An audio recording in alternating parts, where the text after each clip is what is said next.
Welcome to Session 12, Decimal Operations, Precision, and Rounding.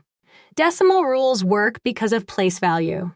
You will align equal places for addition and subtraction, estimate products before placing decimals, scale both parts of a quotient consistently, and distinguish numerical equality from the precision communicated by a measurement. Compute 12.60 minus 8.95. Align the decimal points so ones, tenths, and hundredths match.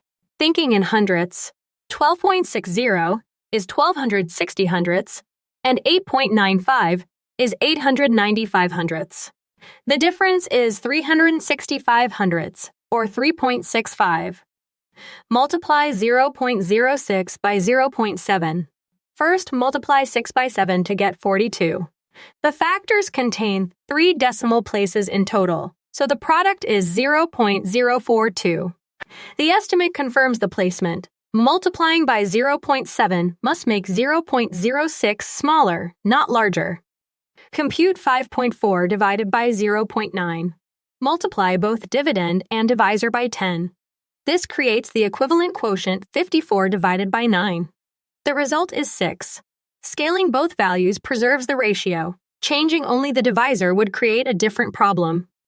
12.6 and 12.60 are numerically equal. In measurement, however, the notation can communicate different precision. 12.6 centimeters indicates reporting to the nearest tenth. 12.60 centimeters indicates reporting to the nearest hundredth. Do not remove a meaningful trailing zero from stated measurement precision. During a multi-step calculation, keep extra working digits and round once at the end unless instructions say otherwise. Repeated rounding can shift the final result. Also distinguish exact counts from measured values. A count of 12 items is exact, while a length of 12.0 centimeters may be rounded to a stated resolution. Checkpoint. Evaluate 4.8 plus 0.37.